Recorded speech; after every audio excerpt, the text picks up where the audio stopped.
E aí, pessoal, tudo bem? Depois que a gente tratou os métodos numéricos, a gente vai pular para as equações lineares, porque as equações lineares vão ser as mais básicas e provavelmente as classes mais importantes de equações diferenciais, tá? Então a gente vai ser o nosso principal foco ao longo desse. Então a gente vai introduzir as equações lineares ordinárias de primeira ordem, tá? Então, é, ser equações diferenciais ordinárias lineares de primeira ordem, tá? Isso é um nome grande, então a gente vai tipicamente cortar ele para equações lineares de primeira ordem, tá? Ou simplesmente EDOs de primeira ordem, linear, né? Então, mais adiante, a gente vai trabalhar com equações lineares de ordem superiores, tá? Mas, a princípio, né, as equações lineares de primeira ordem, com as ferramentas de cálculo de uma única variável, a gente já está com todas as condições possíveis para a gente poder seguir, ok? Então, depois da gente definir as equações diferenciais áreas lineares de primeira ordem, a gente vai passar algum tempo introduzindo a terminologia usada para descrever essa, ok?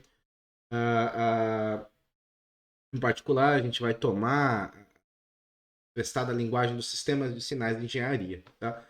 Ao longo do caminho, a gente vai ver alguns exemplos de sistemas físicos modelados por equações de primeira ordem, e finalmente a gente vai enunciar a provável e a gente vai provar o princípio da superposição. É um princípio que não é difícil, mas ele é importante, bastante importante. Tá? Então a gente vai mostrar vários exemplos de superposição e lembrar a importância várias vezes aqui. Tá? Então a gente vai começar já, né? Então a primeira coisa que a gente vai fazer é definir uma equação linear de primeira ordem em termos formais, né? Então a gente vai entender quais são as suas propriedades, em particular a gente vai poder fazer mais adiante, né? Fazer uma extrapolação, né? E declarar o princípio da superposição, né? E mais adiante, uma definição formal do conceito de linearidade. Tá? Então, a primeira definição, a primeira coisa, a gente vai começar com a definição para a gente saber do que a gente está falando. Né? Então, é aqui uma definição. E a nossa definição é a seguinte: uma equação diferencial ordinária de primeira ordem em geral, tá? Ela vai ser relacionada por uma função de alguma variável. Tá? Então, vai ter, por exemplo, um x, né? X qualquer, e esse x é uma função de uma variável desconhecida, por exemplo, um x de t. Okay?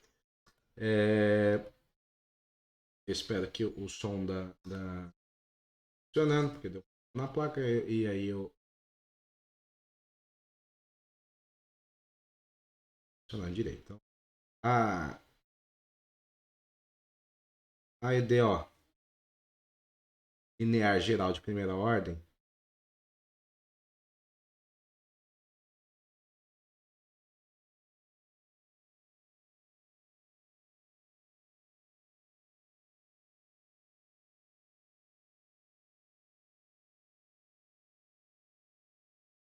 na função desconhecida.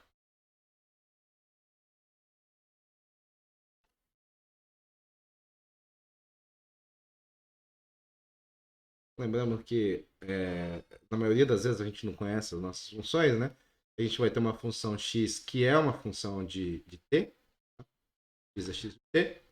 Ela vai ter a seguinte forma.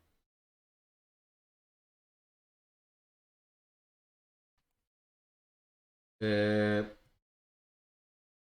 um a t vezes dx dt mais b de t vezes a própria função x de t igual a c de t. Ok? Então, a menos que a gente trate de uma geral, né? Desde que o A de t seja diferente de zero, a gente pode simplesmente simplificar a equação, né? Dividindo todo mundo por A de t. Né? Então, se a gente dividir todo mundo por A de T, a gente vai ter uma versão simplificada. E aí a gente vai ter simplesmente um termo de diferencial isolado, né? T.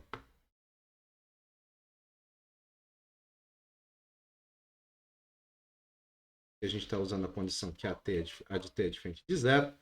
Então a gente pode dividir todo mundo e a gente vai ter dx dt igual, quer dizer, perdão, mais algum p de t vezes x de t igual a algum q de t. Ok? E aí a gente vai chamar essa segunda forma como a forma padrão para uma equação linear, equação diferencial ordinária linear de primeira ordem. Tá? Então, essas funções A de t, B de t na primeira equação e P de t na segunda equação vão ser chamadas de coeficientes da equação diferencial. Tá? Se A e B ou P são constantes, ou seja, elas não dependem da variável t, a gente vai dizer que essa equação, nessa equação, eles são. A gente está tratando de uma equação diferencial de coeficientes constantes. Tá? A gente vai usar a nossa notação familiar, então y' ou y ponto para a derivada de y. Algumas exceções vão acontecer, então a gente vai usar y ponto com dy dt para representar a derivada com relação ao tempo, y' para derivadas com relação a alguma outra variável, seja, por exemplo, y' igual a um dy dx particular. Ponto, sempre tempo, linha, qualquer outra variável. Então, se existir qualquer perigo de confusão, a gente vai voltar à notação do Leibniz, que não tem ambiguidade, né? E aí a gente vai usar a notação dy dt, dy dx, etc. Tá? Então, se a gente toma aqui nessa primeira equação, né? Primeira condição, a de t, dx dt, mais b de t, x de t, igual a c de t. Pegamos esse c de t, e esse c de t a gente vai tomar ele igual a zero. Tá? Então, se a gente tem c de t igual a zero, a gente vai ter uma condição onde a nossa equação vai ser a de t vezes x ponto, né? Mais b de t, já respeitando a notação, né? B de t vezes x, né? Isso é igual a zero, porque estamos tomando c de t igual a zero, ok? Para esse tipo de equação, a gente vai chamar essa equação de equação homogênea, tá? Então, de forma semelhante, né? Se a gente pegar a equação na forma padrão, vai ter x ponto mais p de t vezes x igual a zero, também vai ser uma equação homogênea, tá? Então, o caso contrário, se a gente tiver uma equação, a gente vai ter uma equação inhomogênea. Então, vamos tratar alguns exemplos, tá? Vamos tratar alguns exemplos. A gente vai dar 2 exemplos aqui, onde a gente vai construir um modelo e vai dar as nossas primeiras equações diferenciais de primeira ordem. No nosso segundo vídeo, né, a gente modelou uma população de Oryx, né, lembrando o nosso exercício, né, a gente modelou uma população de Oryx X, uma taxa de crescimento natural K, né, e alguma intempérie do ambiente, né, alguma coisa que está limitando esse crescimento, que era H, né? A gente chamou isso de colheita ou de caçada, né? Mas não necessariamente é isso, tá bom? Qualquer tipo de intempérie que atrapalhe o crescimento dos Oryx. Então, a nossa modelagem, né? Então, aqui é o exemplo 1. Como é que a gente modelou? A gente pegou a taxa de crescimento no tempo, né? Ela era uma função do crescimento da taxa da taxa K, né, de crescimento. Né?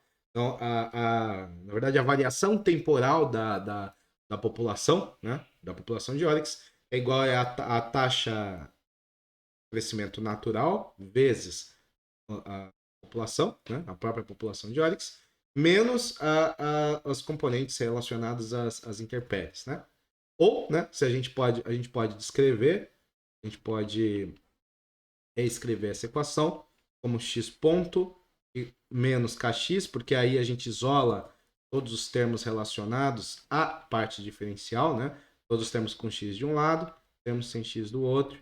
Então, x ponto menos kx igual a menos h. Né? A gente repete o argumento que a gente usou nesse modelo. A gente vai começar com uma população x de t, num tempo t, né? E o crescimento natural, ele significa que depois de um pequeno tempo, né, de um tempo curto, ΔT, a gente vai esperar aqui aproximadamente k vezes x de t ΔT a mais de Orix. Né? Então, de qualquer forma, de forma equivalente, no mesmo tempo ΔT, a gente vai ter h ΔT Orix que são perdidos, né? Que morrem, né? Não são abatidos, né? Então a gente vai ter uma variação resultante na população de Orix, ΔX, né? Uma variação resultante de aproximadamente, a gente está tratando em casos de limite, né? Então tempos curtos, aproximadamente k x de t ΔT menos h ΔT. Ok? E qual que é a implicação? A gente pega esse ΔT e passa dividindo aqui, a gente vai ter ΔX por ΔT aproximadamente igual a kx, né, menos h. Ok? Esse x é uma função do tempo, né? Kx de t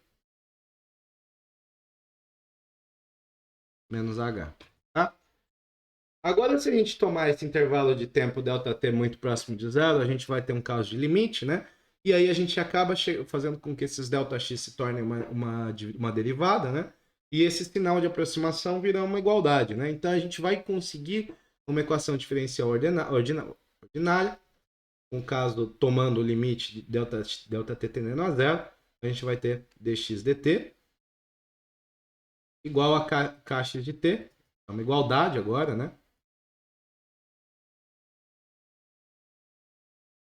Menos esse h. Tá? Okay?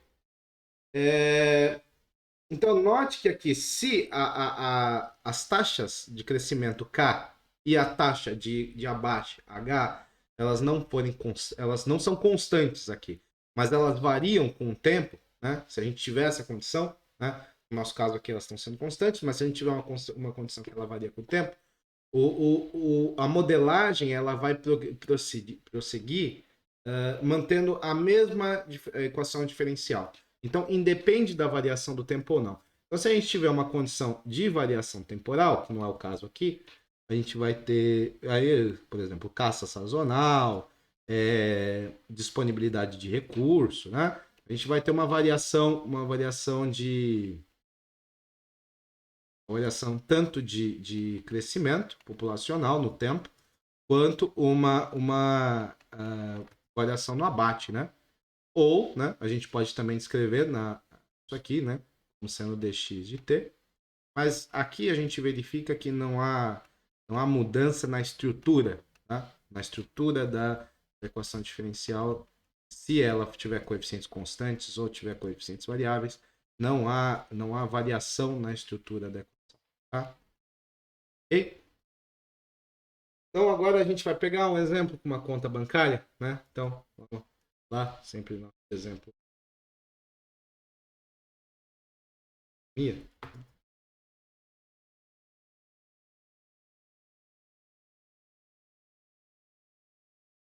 Ok? Então, o exemplo é o seguinte. Eu tenho uma conta bancária, tá? E eu coloco nele um valor, né?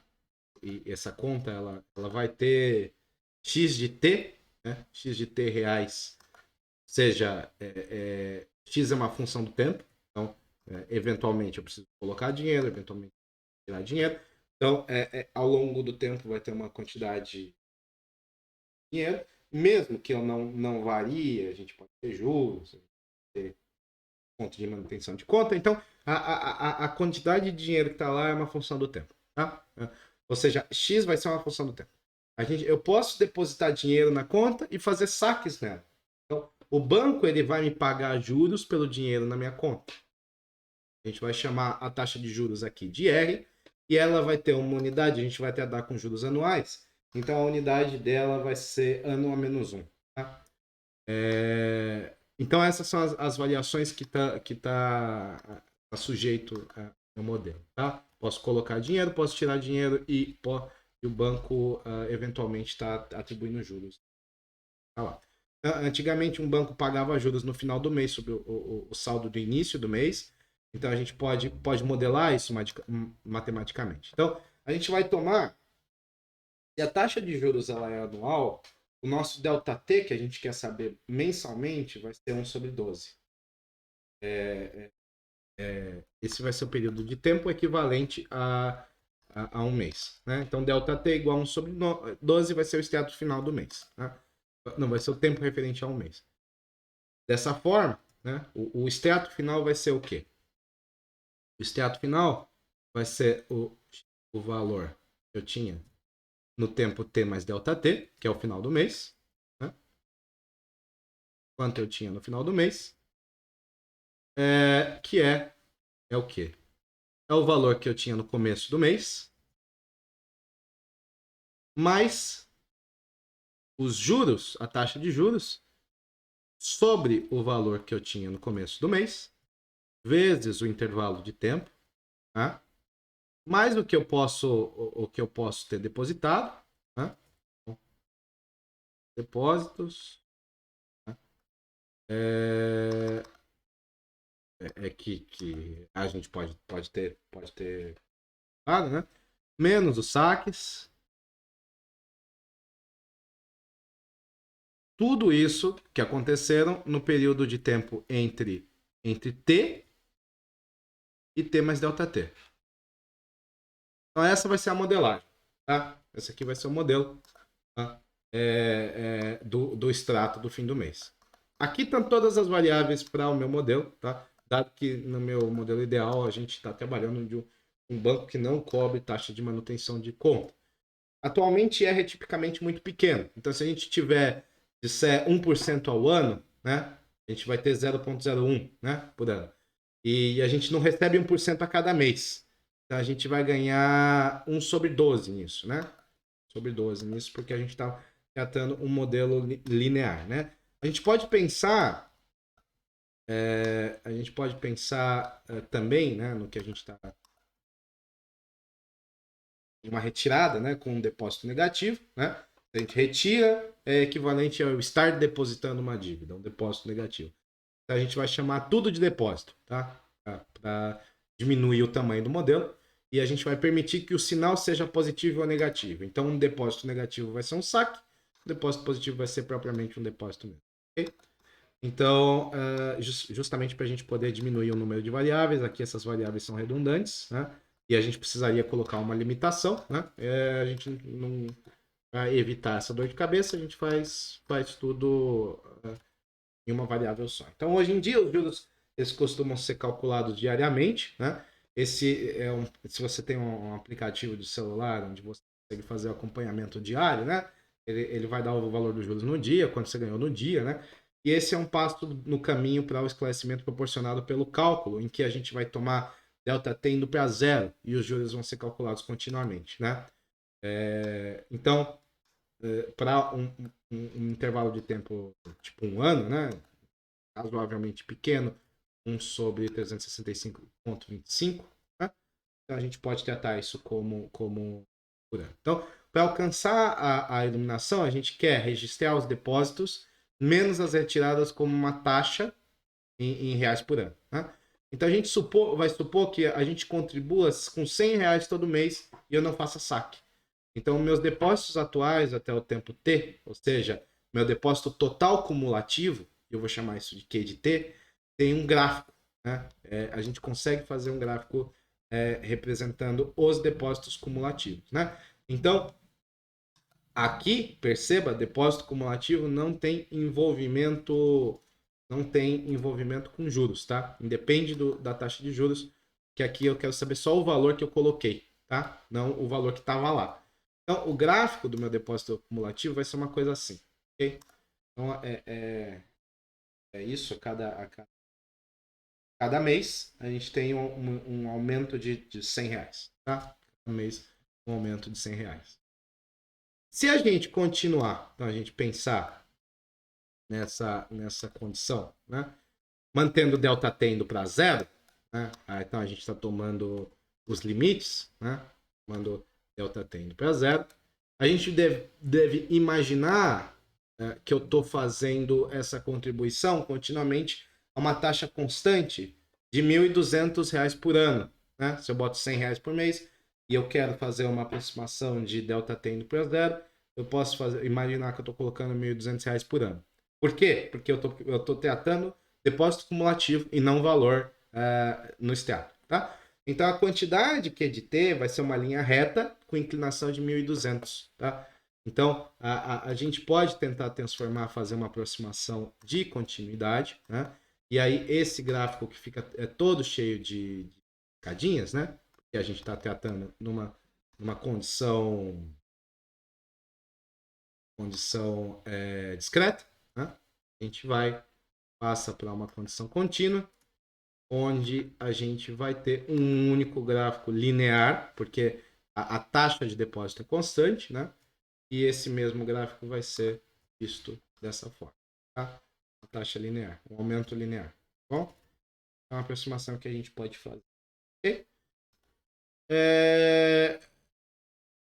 Então, nesse caso, a nossa derivada Q' de T, né? Se a gente pegar uma Q' de T e chamar isso de Q de T, Qzinho de T, essa derivada vai ser constante, tá? A derivada vai ser constante porque a gente tem uma equação linear. Equação linear a gente tem derivadas constantes, né? Uma equação equação de reta, né? Então a gente tem uma derivada constante, do próprio conceito de variável. Então, em geral, a gente vai dizer que eu deposito a taxa Qzinho de T reais por ano, tá? Então, Qzinho de T vai ser a derivada do Qzão de T, né? E Qzão de T vai ser a quantidade total que eu depositei. O valor Qzinho de T pode variar ao longo do tempo, e ele pode ser negativo de tempo em tempo, porque de acordo com a nossa convenção, as retiradas também são depósitos negativos, né? Então se a gente está dando essa liberdade do Qzinho variar em todo o espectro de sinal. Então a gente vai assumir Qzinho de T como sendo contínuo. Se Qzinho de T é contínuo e ele pode variar, no final das contas, o meu extrato vai ser o meu x de t mais delta t. Vai ser o quê? Aproximadamente o valor que eu tinha no começo, x de t, mais a taxa de juros vezes, sobre a quantidade inicial, né?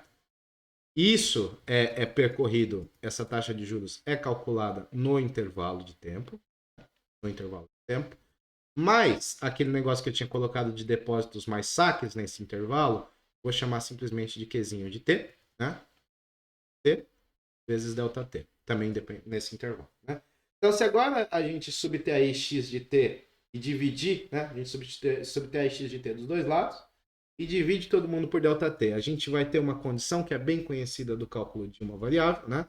A gente vai ter uma equação com a cara x de t mais delta t menos x de t dividido por delta t.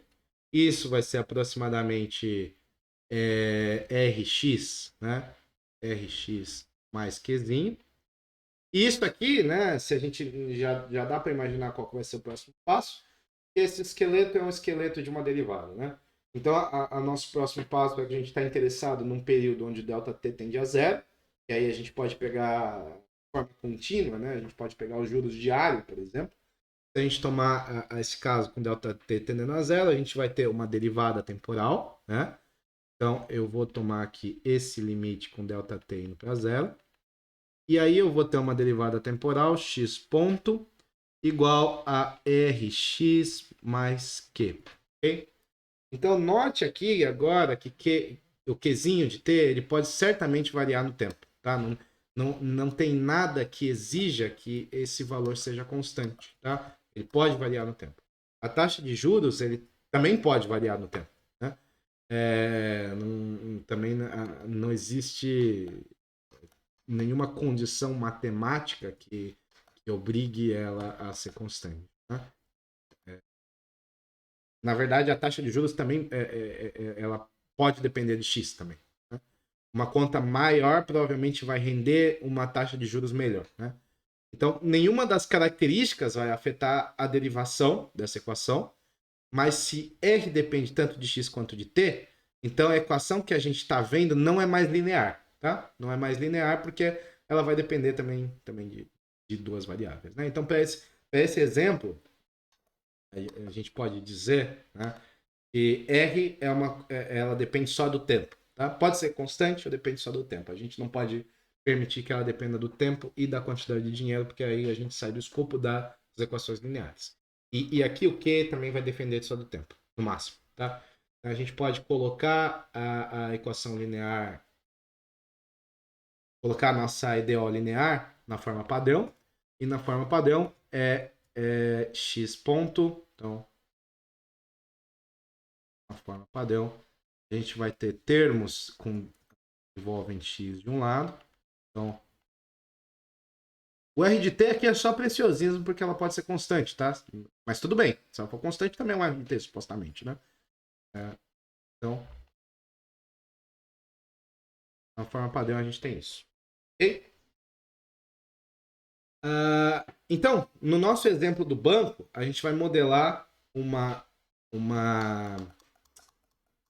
nossa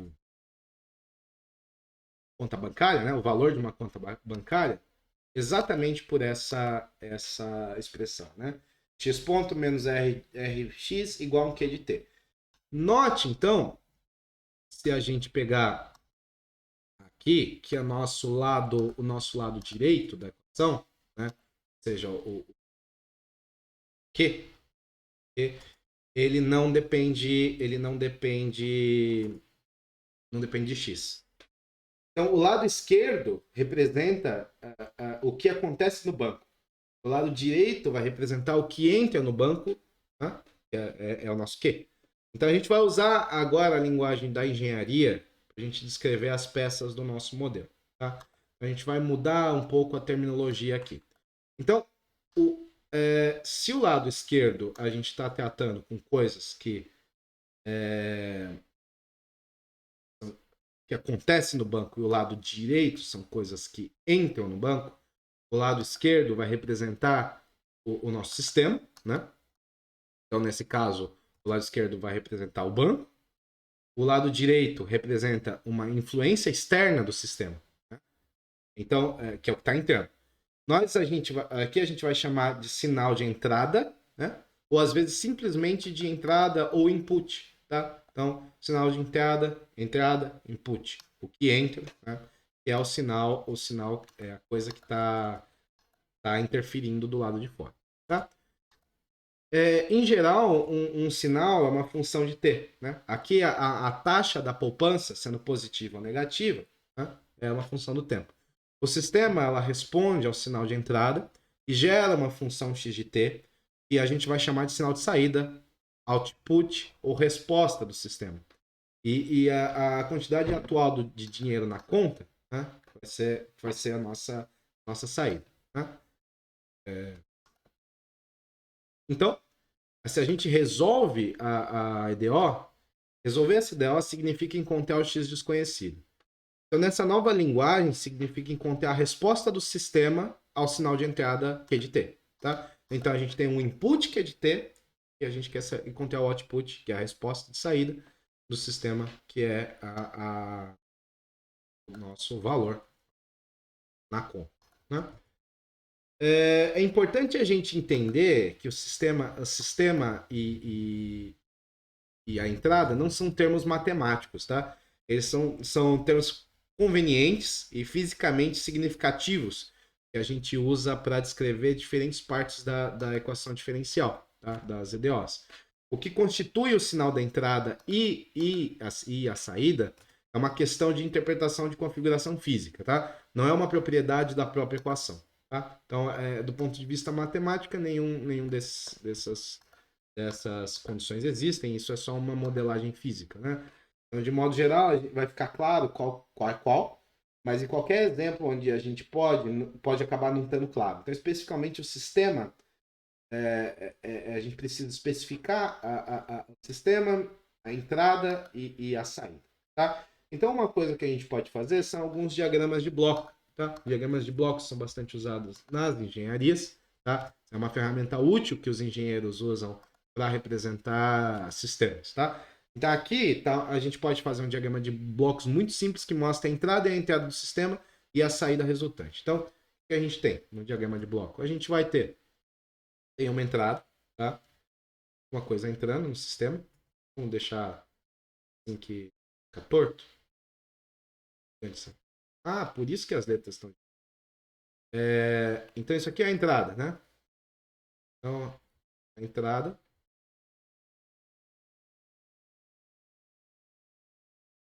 E isso entra no quê? Entra no bloco, que é o sistema. Que é o sistema.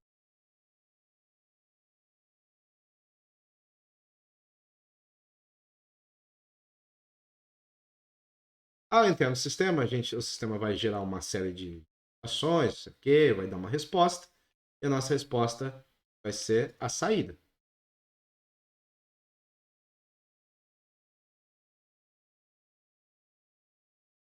Ok? É isso. A gente pode fazer também alguns diagramas mais complicados. Tá? Esse daqui é talvez o mais simples que pode fazer. Envolve entrada e saída. Tá? Então, um diagrama de blocos um pouco mais complicado é necessário para representar o nosso exemplo do banco, com uma condição inicial, tá? Porque no nosso exemplo do banco a gente não tem só essa coisa, né? Tem. Legal? Copiar só para não precisar fazer de novo esse desenho, mas eu mudo os nomes que estão dentro, né? Então, no nosso exemplo do banco, o que a gente tem?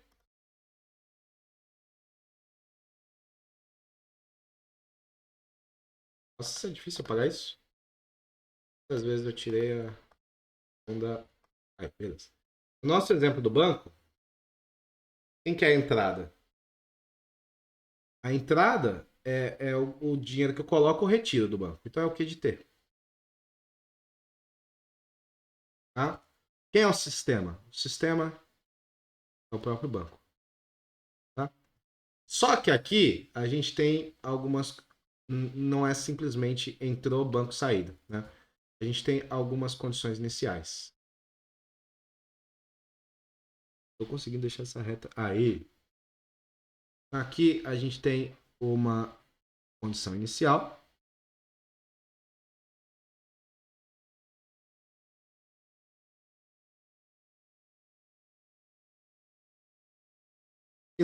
Que é a nossa x de zero.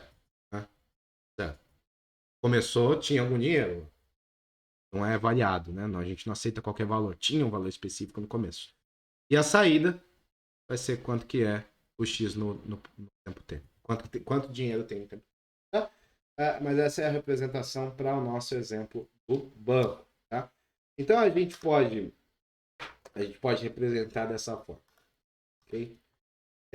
Uma outra coisa que a gente pode ver agora, vai ver, é a EDO para um circuito RC. Então, vai ser uma interessante. A primeira razão para fazer isso é introduzir circuitos aqui. Tá? Então, eles serão uma fonte frutífera de exemplos importantes. Tá? Quando a gente está estudando equações de segunda ordem, a gente pode modelar e estudar circuitos que incluem indutores. Tá?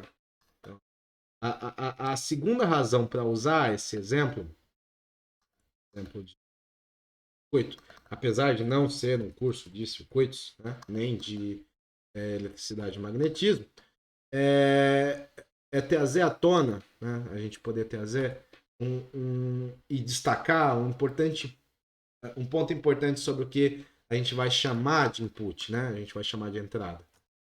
No exemplo do banco, a entrada foi simples, né? O termo do lado direito da equação diferencial, né? Que é quanto dinheiro eu coloco ou retiro do banco.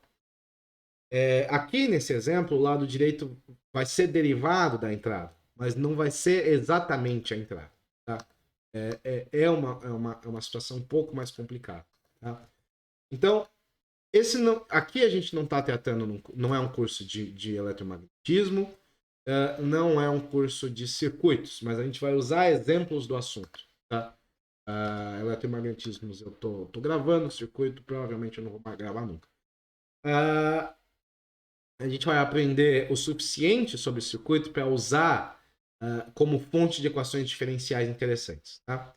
Uma das características bonitas da abstração matemática é que muitos sistemas podem ser modelados pela mesma equação diferencial. Ao entender a equação diferencial, a gente aprende algo sobre todas as coisas que são modeladas por elas. Tá? Então, suponha que a gente tem agora um circuito elétrico, tá? Da seguinte maneira. Então, a gente vai ter uma... Opa, desliguei a... Vamos ver se eu consigo desenhar circuito aqui fácil. Então, temos aqui a rede elétrica. Aqui eu vou colocar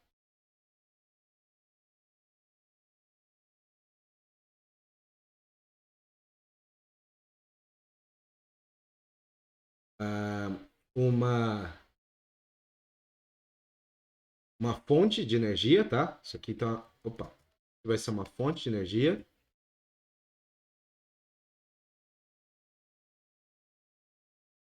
Tá? Pode ser uma bateria, tá bom? Aqui eu vou colocar um resistor.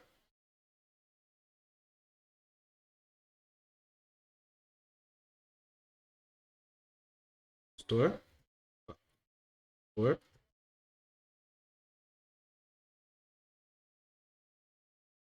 Tá horrível, né? Resistor, tá? E aqui do lado, eu vou colocar um capacitor.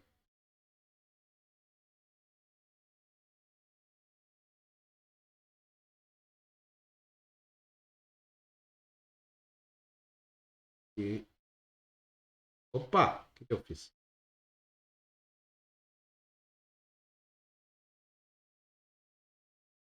Beleza? Então, é esse o nosso circuito. A gente tem uma fonte, a gente tem um resistor e a gente tem um capacitor. Tá?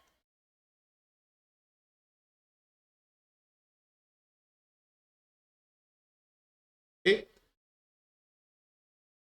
é isso. Ele vai ter um resistor, um capacitor e uma fonte de tensão, uma voltagem. Tá? Isso é um circuito RC. Tá? R de resistor, C de capacitor. Uma corrente ela vai fluir ao redor do circuito. Então, uma corrente vai ser medida em amperes e ela vai ser denotada por I maiúsculo. Tá? Então, na nossa série de circuitos, né? Circuito em série, a corrente é a mesma, tá? Então, em qualquer lugar, mas ela pode variar com o tempo. Pode ser ela,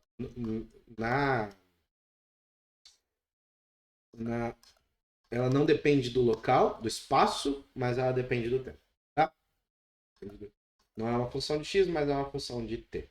Então, essa a primeira coisa que a gente pode fazer, tá? Isso aqui a gente está falando de um circuito em série, né? Apesar de ser um circuito em série que não é uma associação de resistores, tá? Então a gente vai dizer que a direção positiva do circuito seja escolhida no sentido anti-horário, não no sentido horário. Para a direita, né, por cima, para quem não sabe usar o óleo. Então, esse daqui é o nosso sistema, tá? A direção positiva do circuito, tá?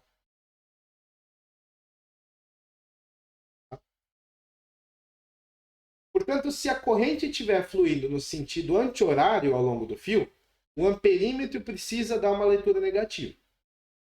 Então, o sistema é alimentado por uma fonte de alimentação variável que vai criar um aumento de tensão através dele. Tá? Isso é o que a gente vai fazer no nosso movimento. Tá? Então, se a gente definir um V de T, um Vzão de T, tá? Como sendo o aumento da tensão de base para o topo da fonte, tá? Vai ser a diferença de potencial, né? A gente vai definir como um V de R e na verdade, um VR e um VC, como as quedas de tensões no resistor e no capacitor, respectivamente. Então, VR, queda de tensão no resistor. VC, queda de tensão no capacitor. A lei de tensão do Kirchhoff, né, que ele vai afirmar que a variação total de tensão em torno de um loop de circuito, tá, é zero. Ou seja, a, a, a diferença de potencial V de T em função do tempo, né, V de T, tem que ser igual ao VR de T mais VC de T. Né? Então, a gente, essa é a interpretação. Né? Se a gente tem uma variação de tensão no resistor, tempo, essa variação do resistor tem que ser igual em sinal, com sinal oposto, né? A variação da do capacitor. Então, existe uma relação entre a voltagem, tá? Existe uma relação entre a queda de tensão em cada elemento do circuito e a corrente que flui através dele. Né? Isso aí, a relação é diferente para resistores e para capacitores. Isso aí a gente vai tirar de novo do ensino médio. Então, para o resistor, vai olhar para o resistor primeiro. O resistor, a voltagem, né? Tempo vai ser a resistência, né? Vezes a corrente, que é uma função do tempo também, né? Para alguma resistência R que é constante, né? Para o capacitor,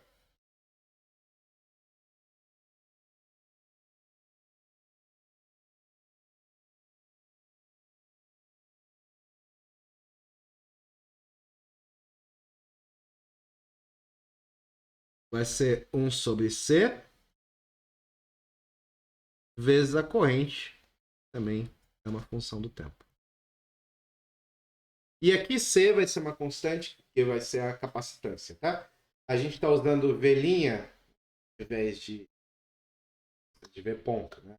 Perceba que aqui a gente não está usando a notação de variação temporal, né? A gente está usando a notação em função de variação em função de alguma outra variável.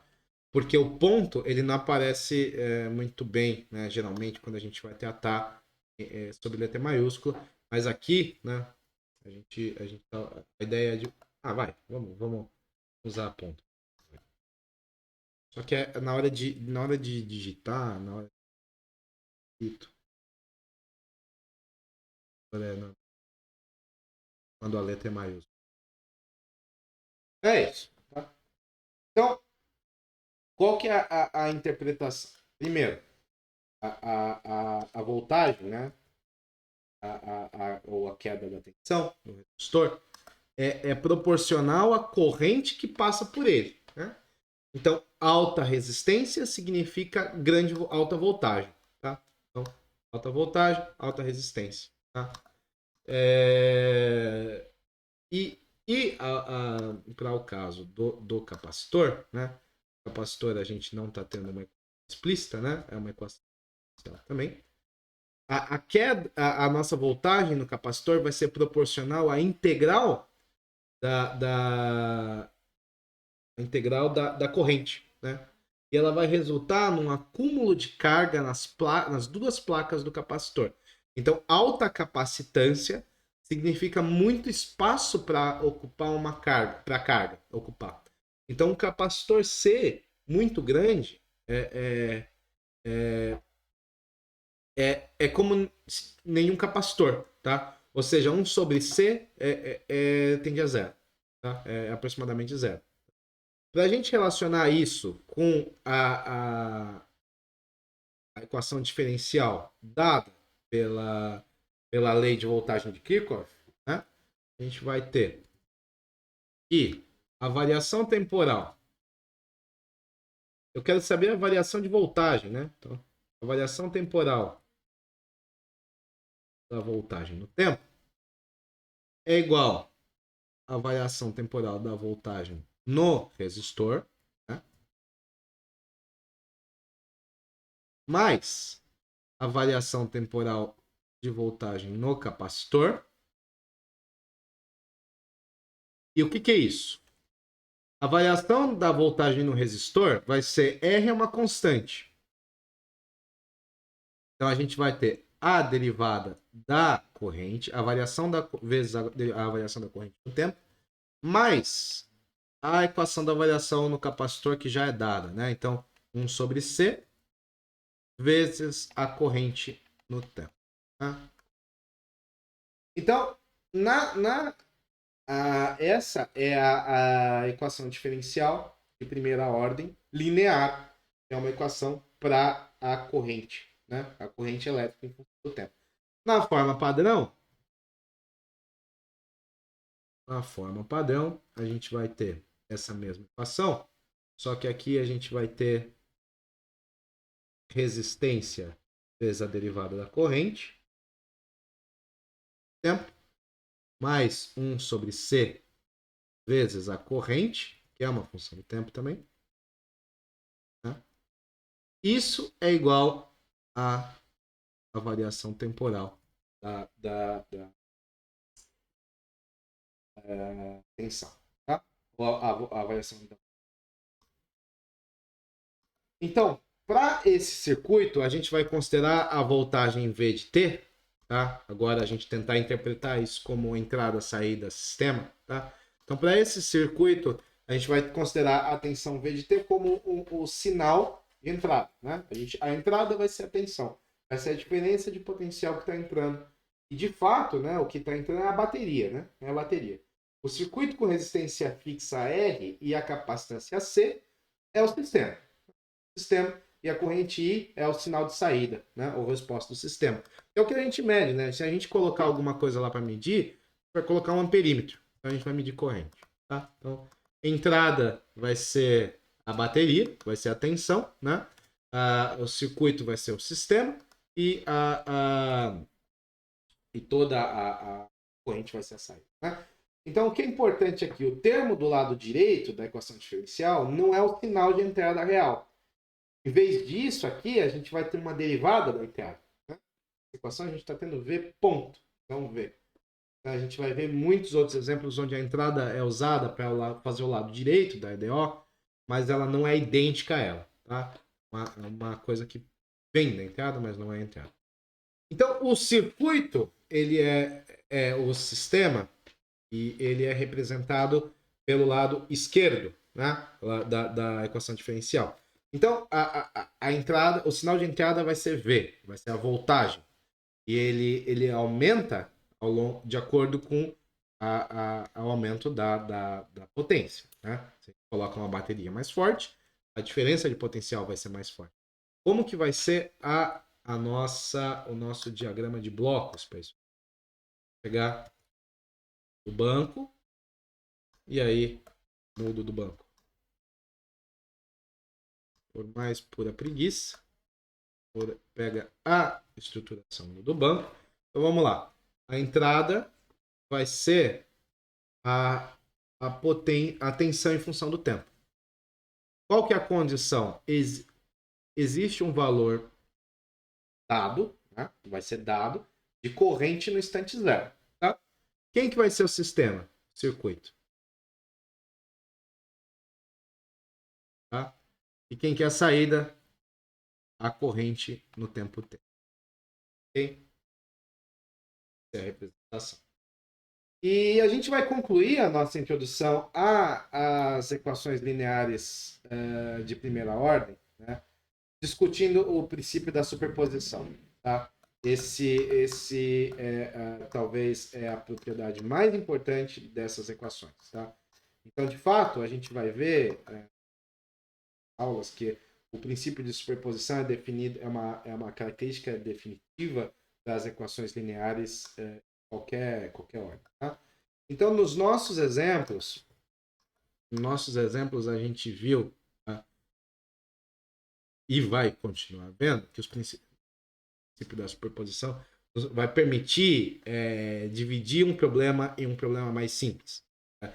E no final, uma série de problemas mais simples, e no final montar a resposta a partir das suas partes mais simples. A gente não precisa olhar o problema globalmente, mas como uma série de partes. Né?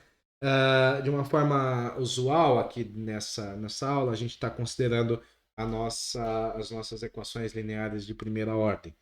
Então, a gente, na nossa forma geral, a gente vai ter y ponto, geral, y ponto, cadê você? Y ponto, aqui. Está tomando um y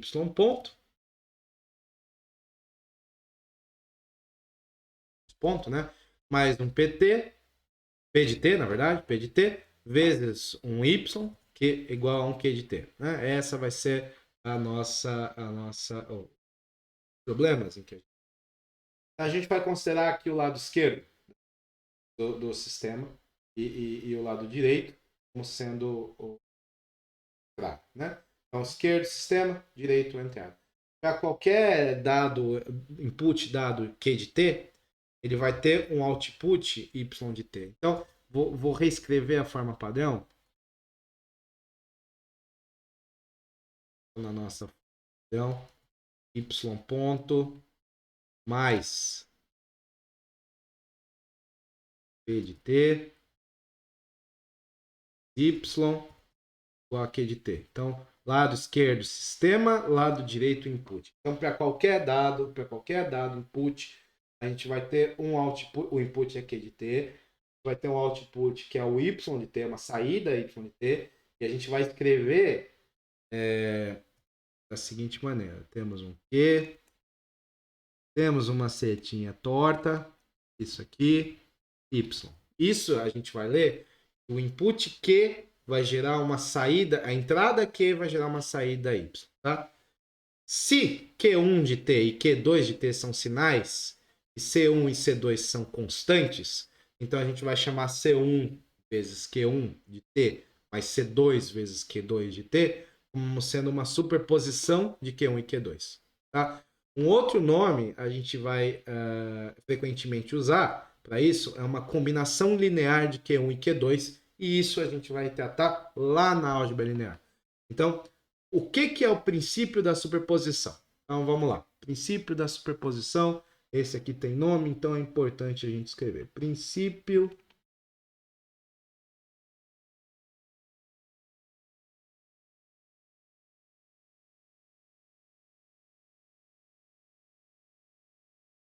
para constantes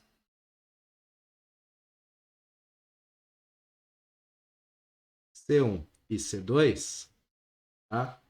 Se Q1 gera um output Y1 e Q2 gera um output Y2, né? Então, a combinação linear dos inputs vai gerar uma combinação linear dos outputs.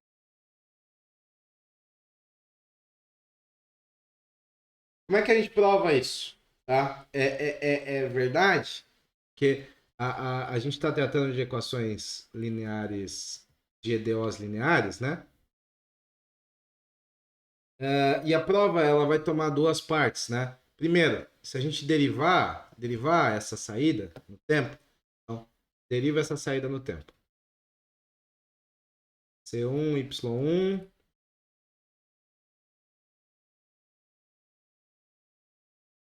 isso derivado no tempo. Mas, né? Mas a gente está derivando todas as componentes do sistema, tá? A gente está pegando a componente do sistema. Esquerdo da equação. Tá? Isso aqui é igual ao quê? C1. A gente vai derivar esse cara aqui. Então, derivando esse cara, a gente vai ter C1y ponto, né? E aí o P a gente repete, né? Py mais Py. Ok, deriva o outro cara. Mais y2 ponto. E aí o P a gente repete, né? Mais y2. Tá?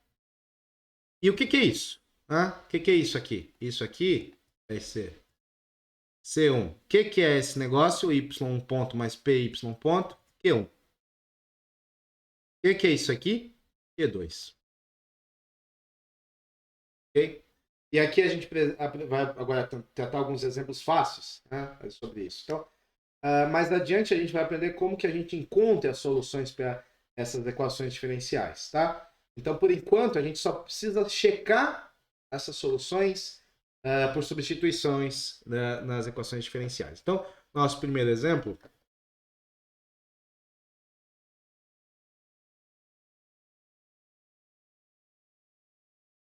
x ponto mais 2x igual a 1. Isso ele vai ter solução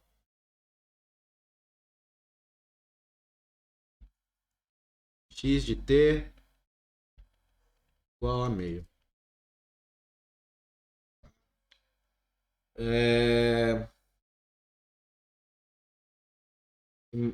Segundo, x ponto mais 2x igual a e elevado a menos 2t. Tá? Tem solução x de t igual a t vezes e elevado a menos 2t. Terceiro problema. X ponto mais 2x igual a 0. Vai ter solução x de t igual a e elevado a menos 2t. Tá? Se a gente usar essas soluções como base, a gente pode resolver com equações mais complicadas. Por exemplo, tá? Por exemplo.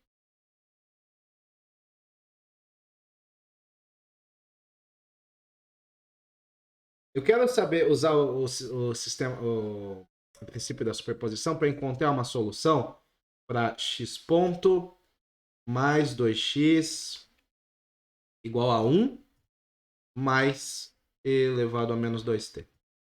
Tá? Como que a gente resolve isso?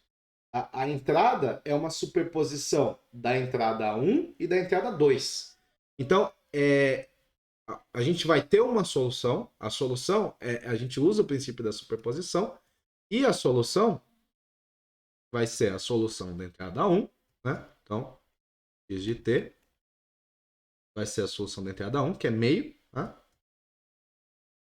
Mais a solução da entrada 2, que é t e elevado a menos 2t. Tá? Mais um exemplo.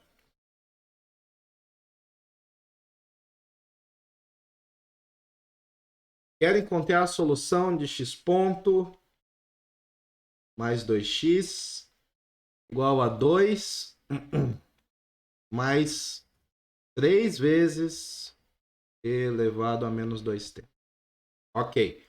Aqui, as entradas vão ser 2 vezes 1, né? Mais 3 vezes e elevado a menos 2t. Isso é uma superposição com coeficientes. Tá? Então, aqui, no nosso caso, o coeficiente C1 vai ser 2 e o C2 vai ser 3. Dos inputs 1 e 2. Né? A gente mantém o input 1 e 2 e adiciona coeficientes.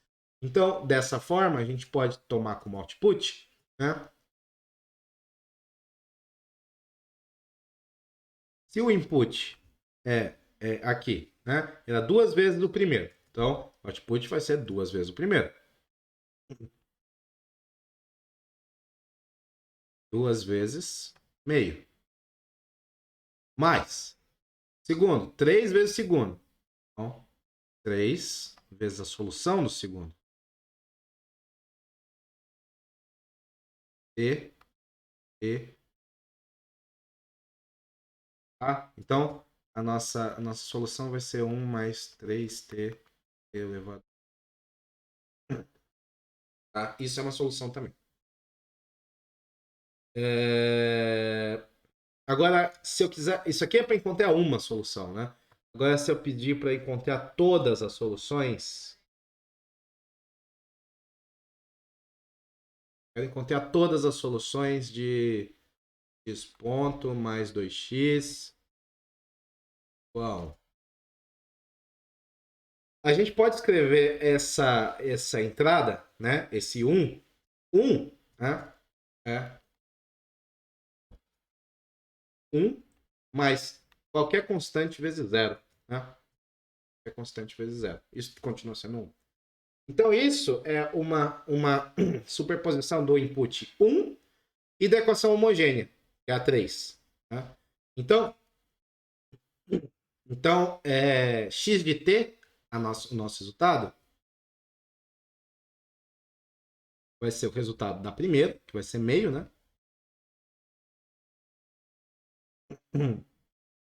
Meio, mais qualquer constante vezes o resultado da homogênea. Okay?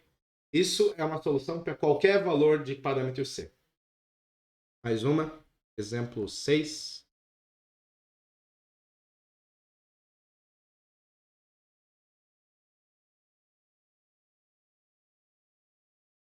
Encontre todas as soluções para x ponto mais 2x igual a 1 mais e elevado a menos 2t.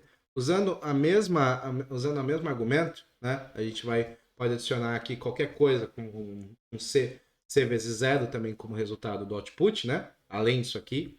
E aí a gente vai ter como x de t, vai ser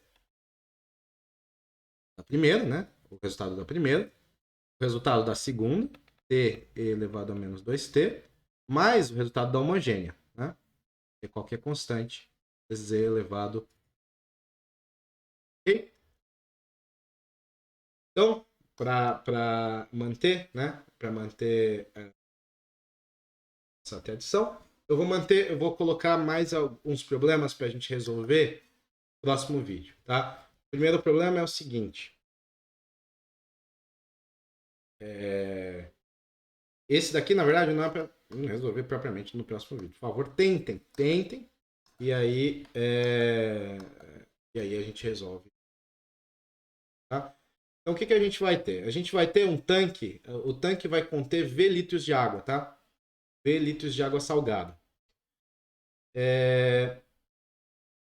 V litros de água salgada. A gente vai supor que uma solução salina com concentração de C gramas por litro seja adicionada à taxa de R litros por minuto, tá? Então, o que a gente tem? V é o litro de água, litros de água, tá? Então, a gente supõe uma solução salina, concentração, água salgada, né? Água salgada. Então, é uma solução concentração salina. Então, C é a concentração da solução salina.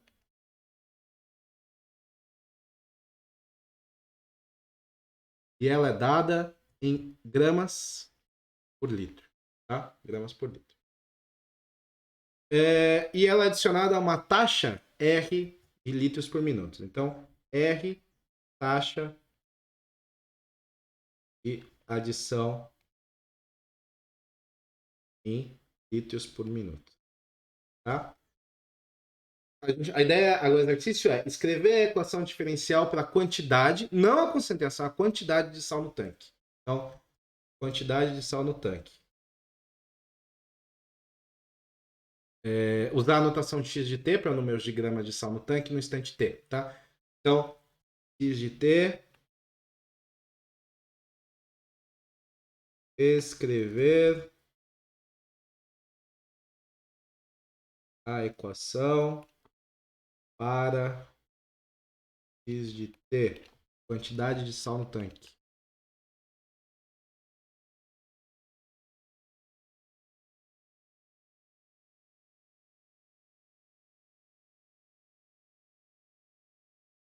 Tá? Verificar as unidades na sua equação e escrever na forma linear padrão. Tá? Agora a gente vai assumir, vamos continuar pegando esse mesmo problema, tá? E a gente vai assumir, vamos adicionando complicadores, né? Nosso exercício. É um estudo dirigido, então a gente vai adicionar. A gente vai assumir que C e R são constantes. Então, vamos lá. 2. Assumir. Assumir C e R constantes. Tá? De fato, a gente vai supor que R é 2 litros por segundo. Não, 2 litros por minuto, né? Litros por minuto. E o volume do tanque vai ser de 1 litro. Tá? Resolva essa equação assumindo que o x de zero resolver. Bem no final a mesa resolve parar. Ei, voltou. Resolver. Tomando x de zero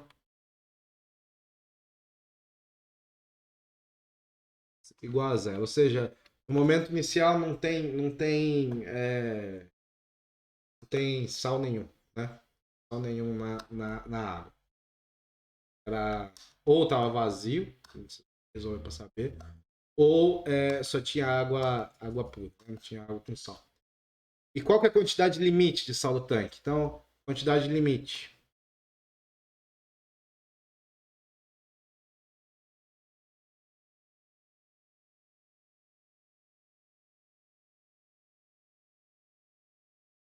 O resultado faz sentido pela lógica simples, né? Quando o tanque vai conter metade dessa quantidade? Quando tem metade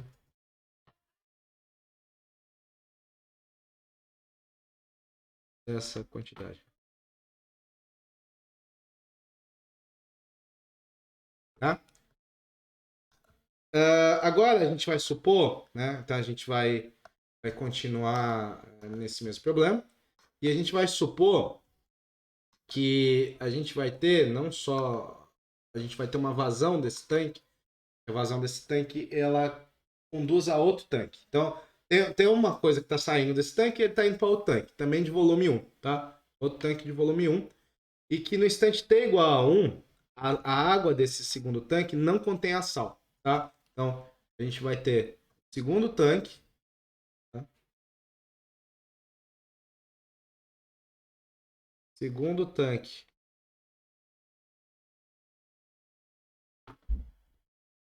volume 1, tá? 1 litro. E que em t igual a 1, não há sal, tá? Não tem sal. Não há sal, tá? De novo, vai ter um misturador e uma saída, tá? A ideia é escrever a equação linear para a quantidade de sal no segundo tanque, em função do tempo.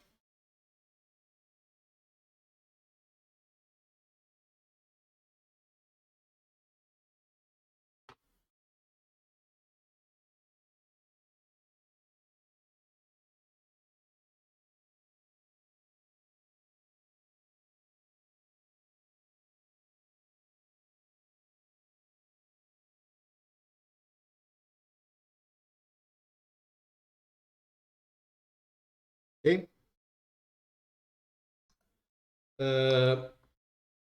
E por último, né, a gente vai fazer um problema de circuitos. Né? Um problema de circuitos, justamente porque ele vai ser bem útil. Né? Circuitos serão bem úteis, né? Apesar de eu não gostar muito de circuito, eu devo admitir que é importante. Então, o nosso problema é você desenhar um circuito com fonte de tensão. Então, desenhar um circuito,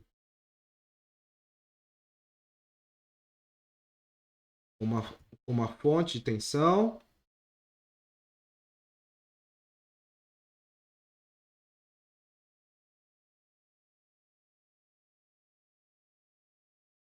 um resistor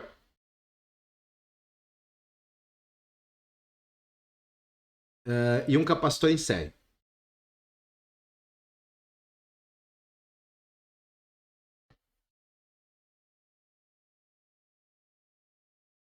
Tá?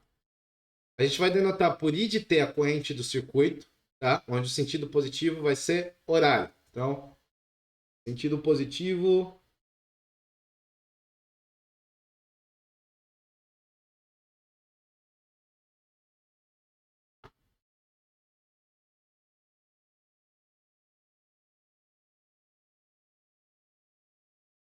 tá? E por V de T vai ser a voltar, o aumento de tensão na fonte de tensão no tempo T, tá? V de T é aumento de tensão. Denotar por R a resistência do resistor, e C a capacitância do capacitor. Então, as unidades que, que a gente não vai especificar. E ambos os números são positivos, tá? Resistência e capacitância são positivas. Dessa forma, a gente tem a equação R dI dt mais 1 sobre C I igual a dV dt. Tá? A gente vai supor que V é constante, então V de T é igual a V0, tá? V de T é igual a V0.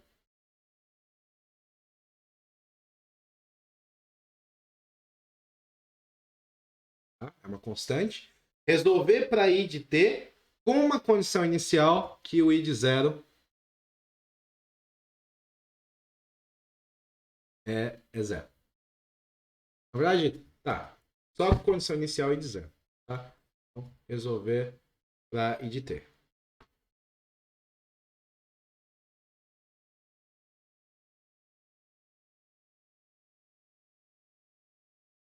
Tá? E é comum a gente escrever a solução na forma C vezes E elevado a menos T sobre tal.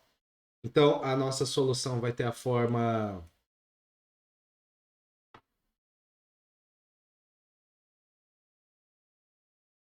alguma coisa parecida com C, T sobre tal. Calcular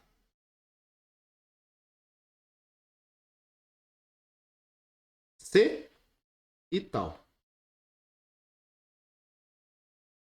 Tá? Então, note aqui que tal é medido na mesma unidade que T. Né? Para a gente ter que o expoente não tem dimensão. Isso vai ser chamado de tempo característico do sistema. Então, o que é